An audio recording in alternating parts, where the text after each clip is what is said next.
Bapak, Ibu, Saudara sekalian, sidang jemaat Alfa Omega yang dikasihi Tuhan, Shalom Alaikum. Hari ini kita kembali sama-sama menghampiri takhta kemurahan Tuhan di rumah kita masing-masing dengan satu kerinduan untuk kita boleh berjumpa dengan Tuhan dalam persekutuan yang indah sesuai janji firman-Nya. 2-3 orang berimpun dalam nama Tuhan Yesus, Yesus ada di tengah kita. Itu sebabnya kita percaya hari ini Tuhan hadir di tengah kita, di tempat di mana Bapak Ibu berada di rumah masing-masing. Kita masih dalam suasana memperingati kebangkitan Kristus, karena ini satu peristiwa yang teramat sangat penting. 2000 tahun yang lalu, ketika beliau berada di Betania dan membangkitkan Lazarus, salah seorang muridnya, dari kematian untuk bangkit kembali, beliau berfirman di dalam Injil Yohanes pasal yang ke-11 ayat yang ke-25. Demikian firman Tuhan, jawab Yesus, akulah kebangkitan dan hidup. Barang siapa percaya kepadaku, ia akan hidup walaupun ia sudah mati. Bapak, Ibu, Saudara sekalian, peristiwa bangkitnya Lazarus buat kita itu sudah terjadi 2000 tahun yang lalu. Artinya ini peristiwa masa lalu. Tetapi firman yang dinyatakan oleh pribadi Yesus bukan firman masa lalu. Ketika beliau berfirman, akulah kebangkitan dan hidup, maka pernyataan firman ini berlaku bukan hanya masa lalu, tetapi juga masa kini, bahkan masa yang akan datang. Kenapa demikian? Karena bicara tentang kematian dan kebangkitan, kita mengenal ada 3 macam kematian. Pertama, kematian secara fisik, dan Alkitab menyatakan dengan tegas, kitab Pengkhotbah mengatakan dengan tegas, ada saat manusia dilahirkan, ada saat manusia akan mati. Bahkan dalam surat Ibrani pasal 9 ayat 27 juga dinyatakan bahwa satu kali manusia mesti mati, dan setelah itu akan dihakimi. Bapak, Ibu, Saudara sekalian, itulah yang kita kenal dengan kematian secara fisik. Tapi kalau bicara kematian tidak hanya secara fisik, ada kematian secara rohani. Bahkan ada kematian yang namanya maut, itulah kematian yang kekal. Karena itu bicara tentang kebangkitan Kristus sangat penting untuk menjadi jaminan dan solusi atas kematian yang berdampak kepada kekekalan, yaitu kematian rohani. Ketika manusia jatuh dalam dosa, firman Tuhan katakan pada hari kamu makan buah itu kamu akan mati. Saat itu secara fisik Adam dan Hawa tidak mati, karena Adam dan Hawa ternyata masih hidup sampai lama, 900 tahun lebih. Tetapi yang mati adalah rohaninya. Sebab bicara kematian rohani itu kematian terpisahnya manusia dari persekutuan dengan Tuhan Sang Pencipta. Itu sebabnya Adam dan Hawa malu, takut, bahkan bersembunyi dan kehilangan hidup persekutuannya dengan Tuhan. Jadi kematian rohani ini ada kematian dalam rohnya, batin hatinya, sehingga manusia tidak lagi bisa berkomunikasi dengan Sang Pencipta. Itu sebabnya di dalam surat Efesus pasal 2 ayat 1 dikatakan demikian, kamu dahulu sudah mati karena pelanggaran-pelanggaran dan dosa-dosa. Jadi kematian rohani ini terjadi atas diri manusia ketika manusia jatuh di dalam dosa. Kamu dahulu sudah mati sebelum mengenal Kristus. Kita sudah mati. Mati karena pelanggaran-pelanggaran dan dosa-dosa. Bapak Ibu Saudara sekalian, kematian ini sangat berbahaya. Karena kalau manusia mengalami kematian rohani, itu berarti dia masih hidup di dalam dosa dan pelanggaran-pelanggaran. Padahal firman Tuhan mengatakan upah dosa itu adalah maut. Artinya kematian rohani akan membawa orang kepada kematian yang berikutnya, yaitu maut, yaitu kebinasaan. Itu sebabnya tidak ada alternatif lain selainnya kita harus dibebaskan dari kematian rohani. Dan Yesus datang memang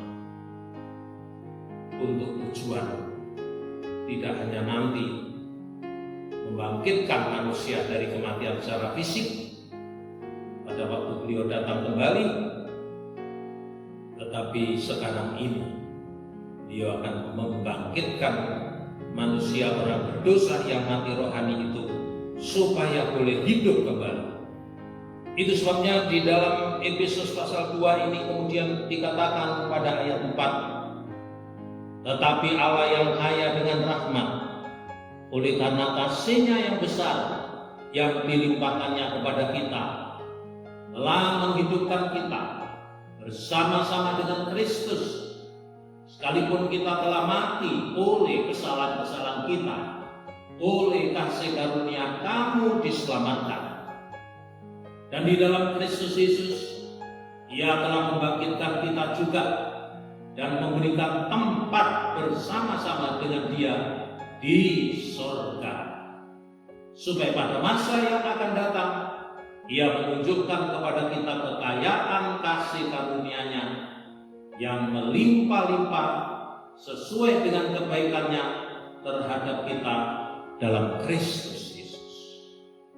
Nah, inilah kebangkitan secara rohani yang hanya dimungkinkan karena kasih karunia Allah yang dinyatakan, yang diwujudkan melalui kematian dan kebangkitan Kristus, yang diwujudkan melalui pengorbanan Kristus, kematiannya di atas salib Golgota dan kebangkitannya, kematiannya untuk membereskan persoalan terbesar dalam hidup manusia, yaitu dosa. Kematiannya menjadi korban penghapus dosa. Kematiannya mengalahkan iblis, penguasa maut. Dan kebangkitannya menjadi jaminan akan keberhasilan dan efektivitas dari korbannya Kristus itu. Kalau Kristus tidak dibangkitkan, maka kematiannya akan sia-sia. Kuburnya tetap berisi jasad dari pribadi Yesus. Tetapi syukurlah sesuai firman yang disampaikan kepada murid-muridnya, bahwa beliau akan mati disalib tetapi bangkit pada hari ketiga, dan itulah yang terjadi. Itulah sebabnya kuasa kebangkitan Kristus menjadi jaminan buat kita memperoleh kasih karunia Allah, yaitu diampuninya, dihapusnya persoalan terbesar dalam hidup manusia, yaitu masalah dosa ini yang tidak bisa diselesaikan oleh manusia itu sendiri, tetapi sudah diselesaikan oleh Kristus di atas kayu salib melalui kematian. Itu sebabnya di atas kayu salib Beliau bersabda, sudah selesai. Artinya semua persoalan dosa manusia sudah diselesaikan oleh pribadi Tuhan Yesus. Dan kini oleh kebangkitannya menjadi jaminan buat kita yang percaya boleh bangkit dari kematian rohani, kematian yang bisa membawa kepada kebinasaan. Itu sebabnya di sini tegas dikatakan, karena kasih karunia daripada Allah kita dihidupkan bersama-sama dengan Kristus. Kristus yang bangkit. Kalau Kristus mati tidak akan bisa. Ya, kita dihidupkan bersama-sama dengan Kristus. Sekalipun tadinya kita telah mati karena kesalahan-kesalahan kita, oleh kasih karunia kita diselamatkan, yaitu diampuni dosa kita, dihapuskan dosa kita, dihidupkan roh batin hati kita, dan di dalam Kristus Yesus Ia telah membangkitkan kita juga, dan memberi tempat di surga buat saudara dan saya. Bapak, Ibu, saudara sekalian, itu sebabnya peristiwa kematian dan kebangkitan Kristus ini harus benar-benar meresap di dalam batin hati kita, karena oleh kematian dan kebangkitan Kristus kita boleh ada sebagaimana kita ada, menjadi manusia-manusia yang lahir baru dan hidup baru. Dan manusia yang lahir baru, hidup baru inilah yang memiliki jaminan yang begitu kuat apabila Tuhan Yesus datang kembali. Keselamatan yang sekarang sudah kita terima dalam wujud hidup baru ini, dalam wujud dibangkitkan oleh kuasa kebangkitan Kristus, roh kita. Keselamatan yang kita terima dalam wujud iman di dalam batin hati kita ini, satu kali nanti akan menjadi wujud nyata dan sempurna. Sebagaimana firman Tuhan di dalam surat Ibrani pasal yang ke-9 ayat 27, dan sama seperti manusia ditetapkan untuk mati hanya satu kali saja, dan sesudah itu dihakimi. Ini kematian secara fisik. Demikian pula Kristus hanya satu kali saja mengorbankan dirinya untuk menanggung dosa banyak orang. Sesudah itu ia akan menyatakan dirinya sekali lagi tanpa menanggung dosa untuk menganugerahkan keselamatan kepada mereka yang menantikan Dia. Di ayat 28 dikatakan demikian pula Kristus hanya satu kali saja mengorbankan dirinya untuk menanggung dosa banyak orang. Itu bicara tentang kematiannya, menjadi korban penggantian, menjadi korban penghapus dosa, sehingga orang yang percaya, bertobat dan menerimanya sebagai juru selamat pribadinya, dia dihidupkan bersama Kristus. Dia dibangkitkan rohaninya, batin hatinya. Dia dibawa kepada satu kehidupan baru, lahir baru dan hidup baru, karena memang di dalam Kristus kita menjadi ciptaan baru. Yang lama sudah lenyap, yang baru itulah yang terbit. Kemudian Di ayat 28 ini dikatakan satu kali nanti beliau datang lagi kembali. Ya, sesudah itu ia akan menyatakan dirinya sekali lagi tanpa menanggung dosa untuk menganugerahkan keselamatan kepada mereka yang menantikan Dia. Siapa mereka yang menantikan Dia? Itulah umat ketebusan Tuhan. Orang-orang yang sudah percaya dan bertobat dan menjadikan Kristus sebagai Tuhan dan Mesias, Juru Selamat di dalam hatinya. Dia sudah dihidupkan, dia sudah dibangkitkan bersama Kristus. Sehingga kebangkitan Kristus ini bukan hanya bicara tentang saat sekarang ini saja, tetapi kebangkitan Kristus menjadi jaminan untuk masa depan, yaitu ketika beliau datang kembali untuk menganugerahkan keselamatan kepada mereka yang menantikan Dia. Artinya keselamatan yang sekarang ini sudah kita miliki secara rohani di dalam batin hati kita, secara iman dalam batin hati kita, dalam roh kita, itu nanti akan menjadi keselamatan wujud nyata dan sempurna, di mana ketika beliau datang, yang mati di dalam Kristus dibangkitkan, yang masih hidup ketika beliau datang akan diubahkan, ya, dibangkitkan dalam tubuh kemuliaan, diubahkan dalam tubuh kemuliaan. Itulah manusia-manusia yang sempurna di dalam Kristus, di mana kematian yang namanya maut sudah tidak berkuasa lagi. Itu sebabnya kita bersyukur kematian dan kebangkitan Kristus menjadi jaminan yang kuat dan teguh dalam kita mengikut Kristus saat ini sampai sepanjang umur hidup kita.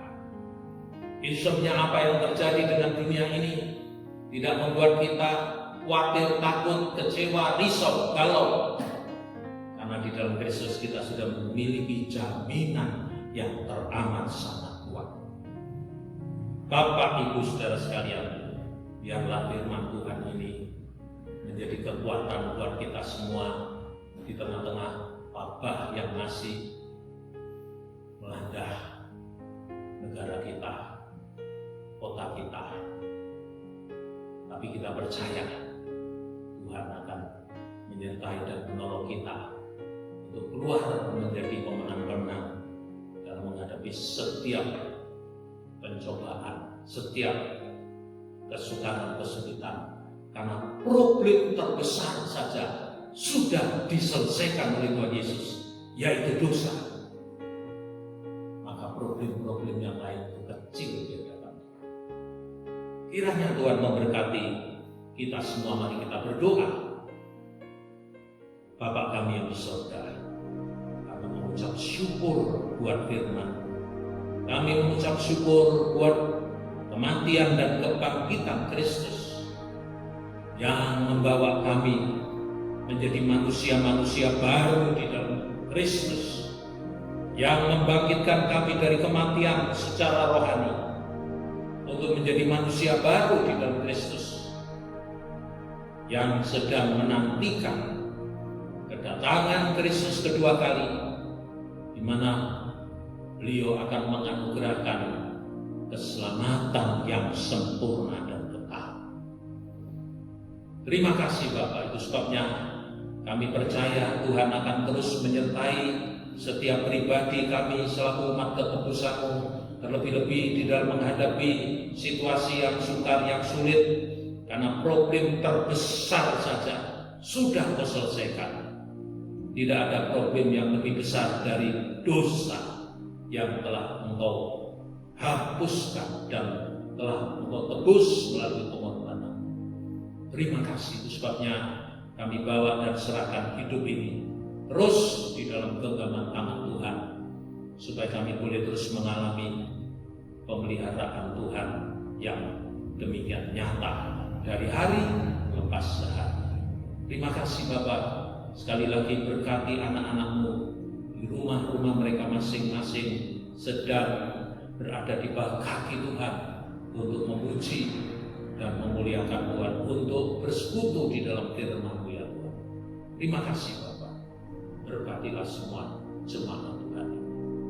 Kami mohon Tuhan dalam nama Tuhan Yesus Kristus. Saudara sekalian, angkatlah tangan, tadakanlah ke atas, serta terimalah berkat, rahmat, anugerah dari Allah Bapa, cinta kasih pengorbanan Kristus Sang Putra, persekutuan kekuatan penghiburan oleh Roh Kudus beserta kita, mulai saat ini sampai Maranatha, Kristus datang sebagai Raja di atas segala raja, sebagai mempelai pria dari surga menyambut gerejanya. Terima kasih. Dalam berkat nama Tuhan Yesus Kristus, semua yang percaya katakan amin. Selamat menjalani hidup. Tuhan memberkati.